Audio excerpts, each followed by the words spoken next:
जय श्री राम बच्चों। जैसा कि हमने लास्ट क्लास में बताया था तुम्हें कि आज की क्लास में हम रिएक्शंस ऑफ ईथर कराएंगे। तो आज मैं कुछ क्वेश्चंस का कॉम्बिनेशन लेके आया हूं तुम्हारे लिए, जिनके अंदर हमने एनसीईआरटी बैक क्वेश्चंस भी लिए हैं, प्रीवियस ईयर के जेई क्वेश्चंस भी लिए, और हमेशा की तरह वही है, स्टार्टिंग से हम बिल्कुल छोटे क्वेश्चन स्टार्ट करेंगे और फिर लेवल बढ़ता चला जाएगा। तो हम रिएक्शंस ऑफ ईथर कर रहे हैं, मगर सबसे पहली बात मेन यही है, जो क्वेश्चंस हमारे हैं हम उस रिएक्शंस पे, ईथर की प्रिपरेशंस पे, उसमें हम क्वेश्चंस करेंगे। मगर मेन बात यही है कि अगर तुमने पीछे की दो क्लासेस अटेंड नहीं करी तो समझ में नहीं आएगा। अगर रैंडमली जंप करके हो क्लास के ऊपर तो कोई फायदा नहीं है, लीव कर जाओ।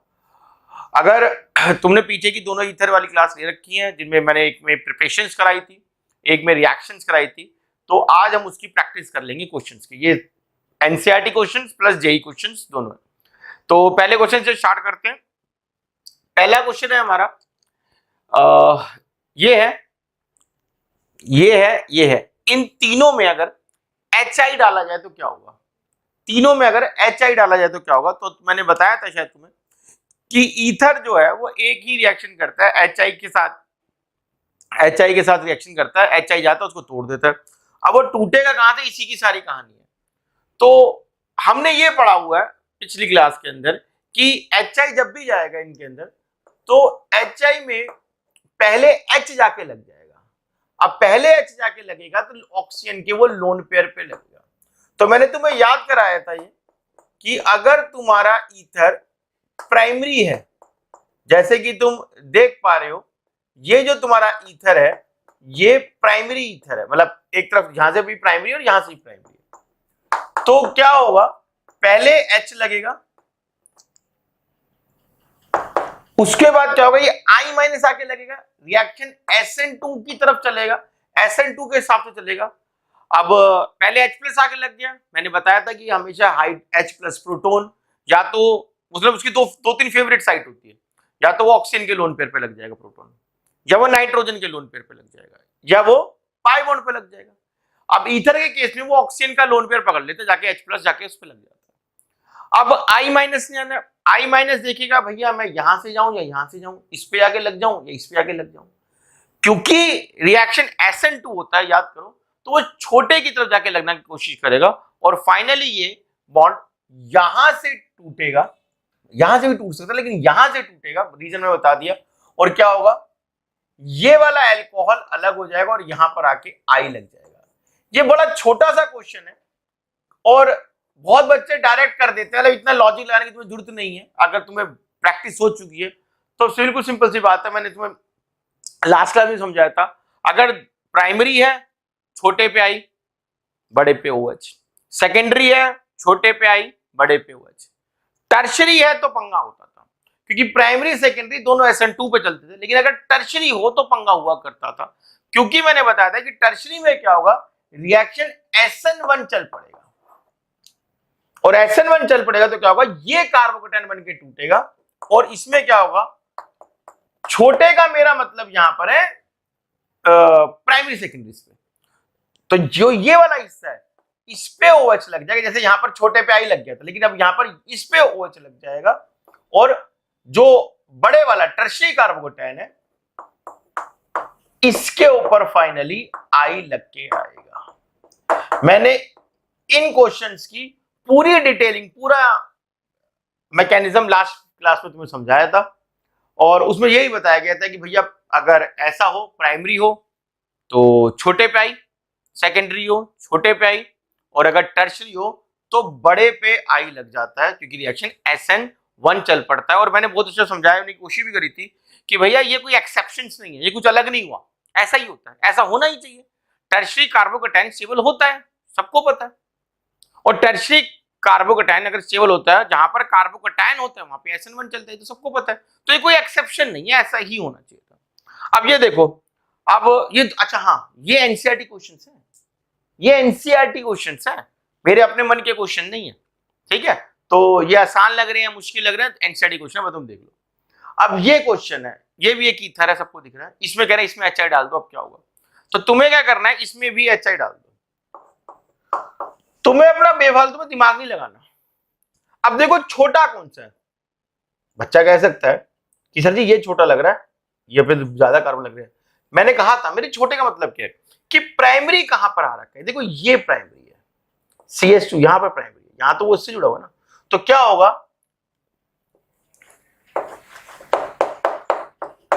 यहां पर आयोडीन लग जाएगा और यहां पर फिनॉल बन जाएगा। बड़ी सिंपल चीज है, बस मूर्खता में कुछ ज्यादा दिमाग में चला देना, ज्यादा दिमाग चलाओगे तो गलत कर दोगे। ये 3 एनसीईआरटी क्वेश्चन थे, तीनों के अंदर क्या था, तीनों के अंदर हमने क्या है HI डाला था, ठीक है, तीनों के अंदर HI डाल के तोड़ना था इथर को। अब टूटेगा कहां, इस पे ही वो था जहां पर ये प्राइमरी था, मैंने कहा जी छोट इस पे लगा दो, प्राइमरी वाले पे लगा दो, सेकेंडरी हो तो प्राइमरी वाले पे लगा दो, टर्शरी अगर आ जाए तो SN1 चलेगा और वो वहां पर टर्शरी वाले पे आयोडीन लग जाएगा, इतना हमने बताया। अब ये भी क्वेश्चन अपने क्या एनसीईआरटी का है, इस क्वेश्चन में कहा गया है ये वाला ईथर मैं कैसे बनाऊं,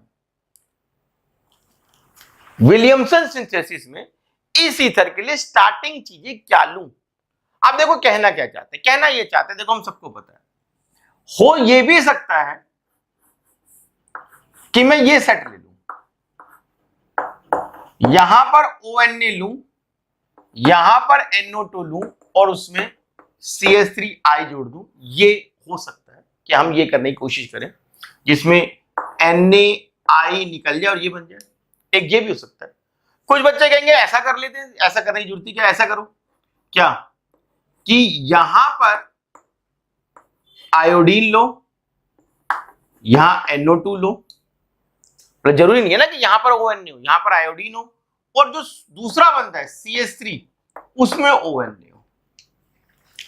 अब देखो सबसे पहले तो ये देख लो कि ये दो काम हो सकते हैं, या तो यहां पर ONA हो, मतलब ये अपना एक एल्कोक्साइड आयन की तरह काम कर रहा हो और ये अपना क्या हो, ये अपना एक हेलो एल्केन हो, या ये अपना एक हेलोअरीन की तरह काम करे और वो अपना एक एल्कोक्साइड आयन की तरह काम करे, तो क्या होना चाहिए, दोनों कह रहे हैं दो चांस है मेरे पास विलियमसन सिंथेसिस करने के, ये वाला स्टार्ट करके ये बनेगा या ये वाला स्टार्ट करके ये बनेगा।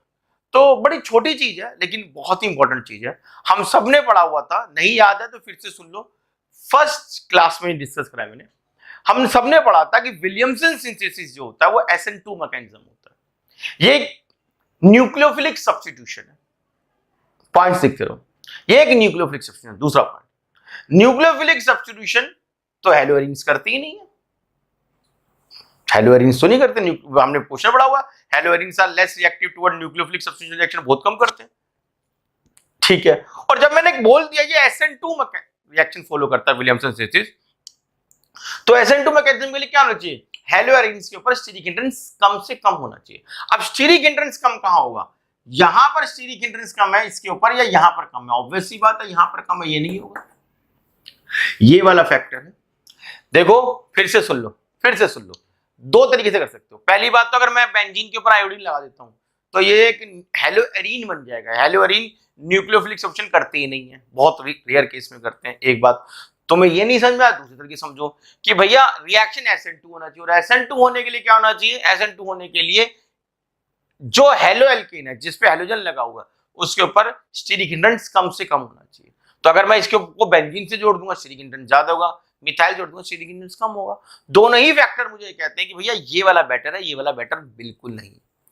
ये जो 4 क्वेश्चन करे जिसमें एक क्वेश्चन था ईथर बनाने का और 3 क्वेश्चन थे ईथर को तोड़ने के, ये सारे के सारे क्वेश्चन क्या थे, एनसीईआरटी के बैक और इंटेक्स क्वेश्चन थे।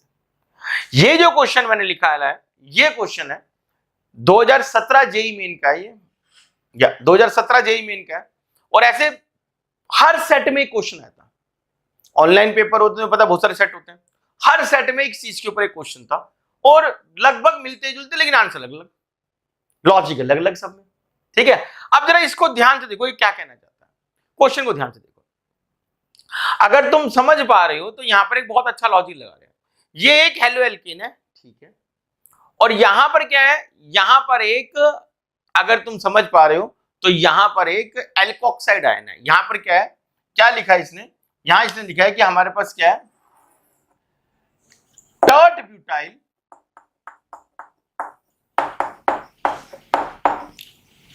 ब्यूटाइल है और उसके ऊपर ये लगा हुआ, मतलब टर्ड ब्यूटेनॉल के ऊपर पोटेशियम लिखा हुआ है, ये पोटेशियम टर्ड ब्यूटेन ऑक्साइड है। तो अगर तुम ध्यान से देखते हो तो तुम्हें भी ये लगेगा कि भाई ये दोनों जो रिएजेंट दिए गए हैं ना, ये ऐसे ही तो है। क्या करा गया है, एक हेलो एल्केन पे, ये भी एक हेलोजन वाला है कंपाउंड, उसमें एक अल्कोहल का सॉल्ट डाला जा रहा है, तो ये भी एक अल्कोहल का सॉल्ट है। अब कहने के मतलब वही है, इसी चीज को थोड़ा बड़ा करके लिख दिया। अब वो कह रहे हैं कि क्या होगा, क्या होगा इससे।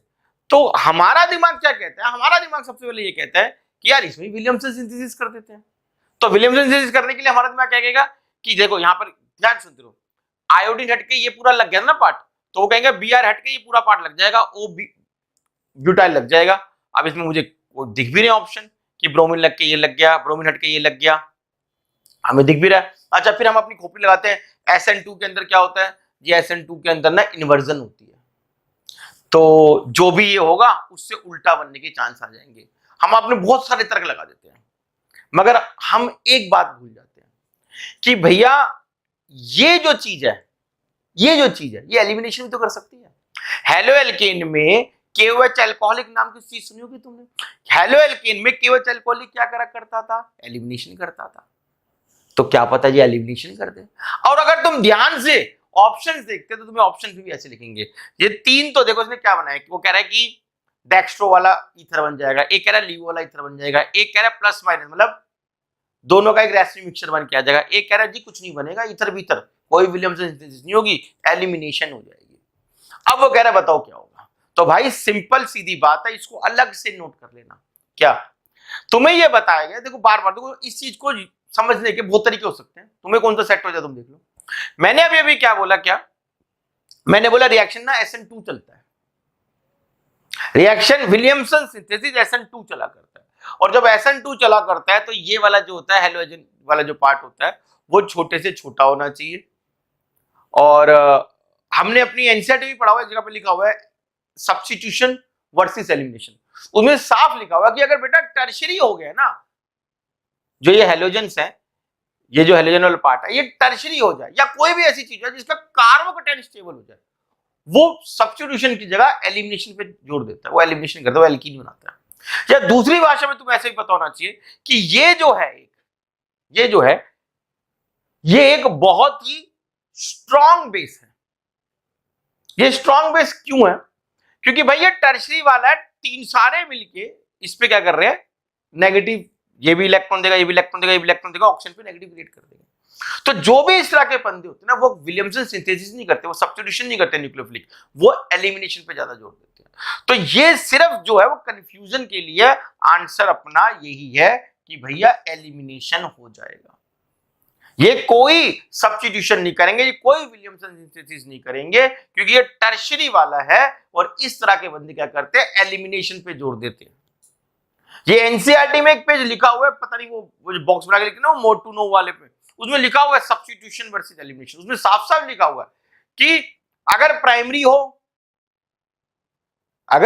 हो तो जी सब्स्टिट्यूशन करता है, टर्शियरी हो तो जी वो एलिमिनेशन करने लग जाता है, सेकेंडरी हो तो जी कंडीशन बेस हो जाता है।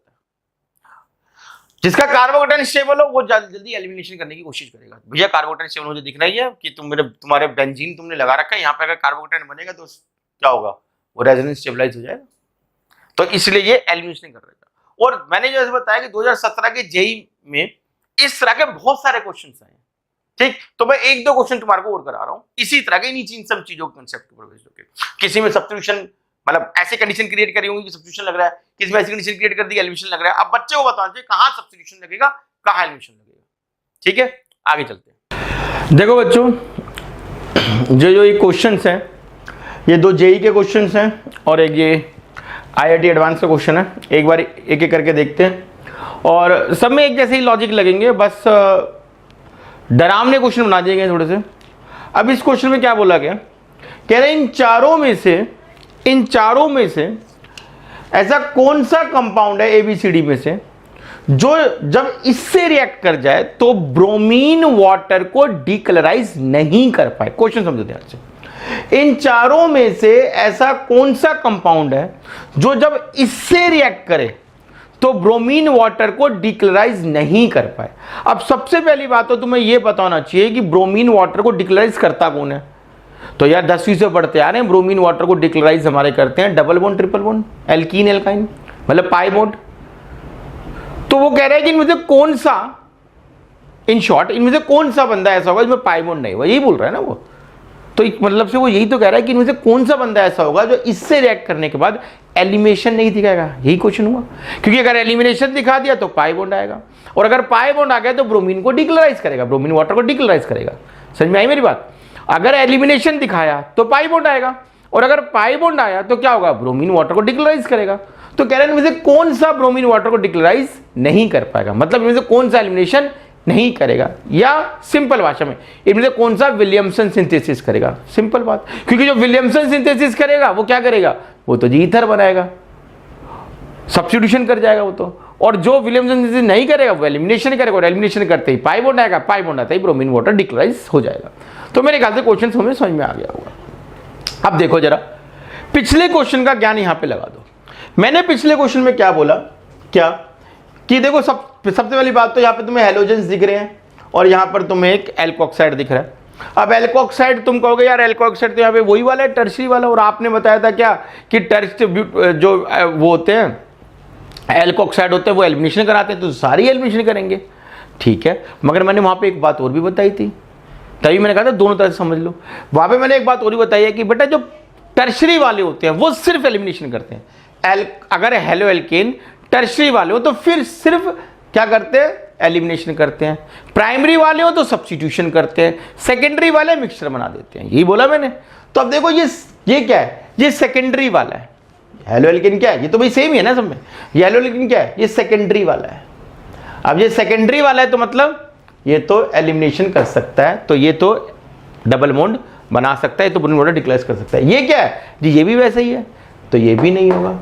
ये क्या है जी, ये भी वैसा ही है, ये भी एलिमिनेशन कर सकता है, तो ये भी नहीं होगा। तो एक आंसर बता, देख लो भाई, प्राइमरी वाला है, और प्राइमरी वाला क्या करता है, मैंने क्या बताया था, प्राइमरी वाला जी सब्स्टिट्यूशन करता है, और सब्स्टिट्यूशन करेगा तो क्या होगा, सब्स्टिट्यूशन करेगा तो विलियमसन सिंथेसिस करेगा, और विलियमसन सिंथेसिस करेगा तो ब्रोमीन वाटर को डिक्लोराइज नहीं करेगा। मतलब वही क्वेश्चन है, बस थोड़ा सा उसमें चेंज मार दिया गया, वही सब चीजों का वही। और ये भी उसी साल का आया हुआ क्वेश्चन, किसी और सेट में आया हुआ। अब इस क्वेश्चन को देखो, ये भी उसी साल का आया हुआ क्वेश्चन है, ये किसी और सेट का है, लगभग सेम क्वेश्चन। वही अपना एक हेलो एल्केन दिख रहा है, आजू बाजू क्या है, ये सिर्फ वो स्पॉइलर हैं जो तुम्हें भटका सकते हैं। वही हेलो एल्केन है, वही अपना एल्कोक्साइड है। अब देखो एल्कोक्साइड देखने के बाद मुझे पता लग रहा है कि ये तो प्राइमरी हो गया, ये तो क्लियर है, मगर अब की बार ये टर्शरी हो गया। अब टर्शरी हो गया तो मैंने क्या वाला अभी बताया, टर्शरी वाला क्या करता है, एलिमिनेशन करता है, ईथर फॉर्मेशन नहीं करता, ठीक। एलिमिनेशन यहाँ भी हो रखे, पाई बॉन्ड आ रखे हैं, यहाँ भी पाई बॉन्ड आ रखे हैं, यहाँ भी पाई बॉन्ड आ रखे हैं, लेकिन यहाँ ईथर फॉर्मेशन हो रखी है। तो इसका मतलब क्या है, सबसे पहले तो हमारा यही, फिर से सुन लो, यहाँ पर टर्शरी आ चुका है, टर्शरी वाला एलिमिनेशन करता है, ये एलिमिनेशन वाला है, ये एलिमिनेशन वाला है, ये एलिमिनेशन वाला है, लेकिन ये क्या है, ये ईथर फॉर्मेशन हो रखी है। तो सबसे पहले तो मैं इसको काट दूंगा कि ये आंसर नहीं है। अब एलिमिनेशन ये भी है, ये भी है, ये भी, इन सबको आराम से देखने की कोशिश करते हैं, इनमें अंतर क्या क्या है। देखो बच्चों, अंतर सिर्फ डबल बॉन्ड की प्लेसमेंट का है। इसके अंदर डबल बॉन्ड यहां आया, इसके अंदर डबल बॉन्ड यहां आया, इसके अंदर डबल बॉन्ड इनके साथ आ गया, CH2 CH3 के साथ आ गया। अब हमें ये देखना है कि कहां पर हम क्या कर सकते हैं, डबल बॉन्ड आने के चांस ज्यादा है। तो ऑब्वियसली बात है, हम कार्बोकेटाइन की स्टेबिलिटी से देख लेते हैं। मेरे हिसाब से ऐसे करना चाहिए मुझे, क्या ये हटेगा ब्रोमीन, यहां पे क्या बनेगा, कार्बोकेटाइन बनेगा। अब कार्बोकेटाइन के पास चांस कौन कौन से है, यहां पे डबल बॉन्ड लगाए, यहां डबल बॉन्ड लगाए, या यहां डबल बॉन्ड लगाए। मेरे हिसाब से अगर वो यहां डबल बॉन्ड लगाएगा तो बेटर रहेगा। क्यों, क्या हो जाएगा, benzene single bond pi bond, benzene के सिंगल बॉन्ड से पाई बॉन्ड लग जाए तो रेजोनेंस स्टेबल हो जाती है। तो यहां पर पाई बॉन्ड लगे तो बेटर रहेगा। इसमें दूर चला गया, फायदा नहीं है मुझे, ज्यादा फायदा नहीं है। इसमें बेटर फायदा है, और इसमें भी कोई ज्यादा फायदा नहीं दिख रहा मुझे, क्योंकि कोई रेजोनेंस स्टेबलाइज नहीं हो रहा। और जा तुम ऐसा ना करना तो कोई बात नहीं, तुम इसको ऐसे कर लो। अगर मैं ये वाला एल्कीन बनता है, भाई 3 चांस है ना, ये एल्किन, ये एल्किन, ये एल्किन। इनमें देख लो सबसे ज्यादा हाइपर कॉन्जुगेशन ज्यादा किसके होंगे, क्योंकि यही देखते हैं सेट-जेफ रूल्स के अंदर, हाइपर कॉन्जुगेशन ज्यादा कौन बना रहा है एलिमिनेशन में। तो मेरे हिसाब से हाइपर कॉन्जुगेशन तब भी यही ज्यादा बनाएगा। इसके अंदर तो देखो ना ये 2 आगे, हाइपर कॉन्जुगेशन का क्या बता रखी है तुम्हें, हाइपर कॉन्जुगेशन बता रखी है कि जब भी पाई बॉन्ड के सिग्मा बॉन्ड से कोई कार्बन जुड़ा हो, जब भी पाई बॉन्ड के सिग्मा बॉन्ड से कोई कार्बन जुड़ा हो और उसके ऊपर हाइड्रोजन लगे हो, वो हाइपर कॉन्जुगेशन दिखाता है। फिर से सुन लो जिनको नहीं पता, जब पाई बॉन्ड के सिग्मा बॉन्ड से कार्बन लगाओ, जब sp2 हाइब्रिडाइज के सिग्मा बॉन्ड से sp3 हाइब्रिडाइज कंपाउंड लगाओ जिसके ऊपर हाइड्रोजन लगे हो, वो हाइपर कॉन्जुगेशन दिखाता है। और जितने ज्यादा हाइड्रोजन लगे हो वो उतने ज्यादा हाइपर कॉन्जुगेशन दिखाता है। इस हिसाब से करके देख लो, अब तुम्हारे पास है यही बनेगा, दोनों तरीके से यही बनेगा। सबसे पहले देखो मैंने 3 स्टेप मारे हैं इसमें। मैंने कहा जी पहली बात तो यह है कि ये हमेशा एलिमिनेशन करेगा, ये अपना सब्स्टिट्यूशन नहीं करना, तो मैंने ईथर काट दिया, ठीक है।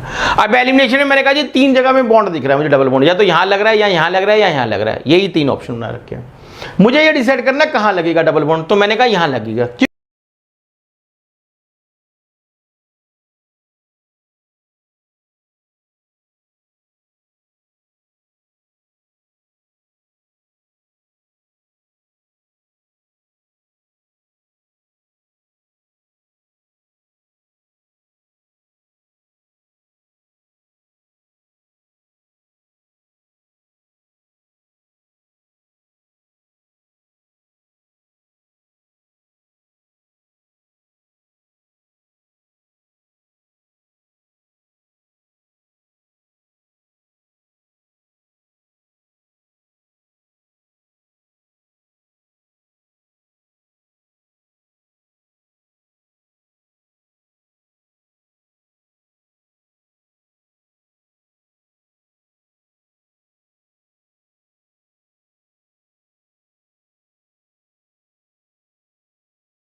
चलो भाई अगला क्वेश्चन कर रहे हैं, इन्हीं सब कंसेप्ट को यूज करना है। IIT एडवांस का क्वेश्चन है, ठीक है, देखने में भयंकर ही लगते हैं क्वेश्चन, चीजें वही सब चीजें, ज्यादा कुछ मुश्किल नहीं आएगा। क्वेश्चन सुनो, क्वेश्चन क्या कह रहा है, कह रहा है मेरे पास एक ईथर है, उस ईथर में मैंने HX डाल दिया। अब उस ईथर में मैंने HX डाला तो वो टूट गया ईथर। कह रहा ये रिएक्शन में फास्ट कैसे करूं, कैसे करूं इस रिएक्शन को फास्ट, मैं चाहता हूं रिएक्शन फास्ट हो जाए। अब उन्हें ऑप्शन दिया, कह रहा 1 phenyl is replace by CH3, क्या मैं इस एक फिनाइल को CH3 रिप्लेस कर दूं, रिएक्शन फास्ट हो जाएगा। दूसरा ऑप्शन कह रहा क्या एक फिनाइल को रिप्लेस कर दूं मिथॉक्सी फिनाइल से, फिनाइल को CH3 ना लगा के मिथॉक्सी फिनाइल लगा दूं तो रिएक्शन फास्ट हो जाएगा। तीसरा ऑप्शन कह रहा क्या मैं 2 फिनाइल को रिप्लेस करके मिथॉक्सी फिनाइल लगा दूं।